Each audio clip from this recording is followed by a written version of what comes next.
నాతో విశిష్టం పశ్యామి, భర్త కన్నా గొప్పవాడు నాకు కనబడలేదమ్మా సీతమ్మ. ఎందుకని?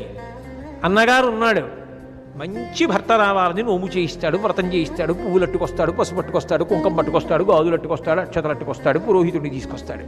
తండ్రి ఏవో నోములు వ్రతాలు చేయిస్తాడు. మిగిలిన బంధువులు ఏవో ఉపకారాలు చేస్తారు. భర్త ఆమె జీవితానికి గొప్ప శాంతినిచ్చాడు.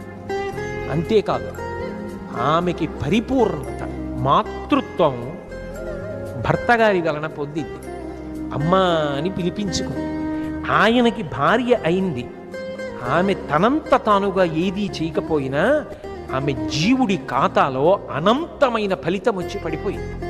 ఆయన చేస్తున్నదంతా, ఆయన తపస్సు, ఆయన జ్ఞానము, ఆయన సాధన, ఆయన ఉత్తమ కర్మలు అన్నీ సగం పనిచేసుకుంది.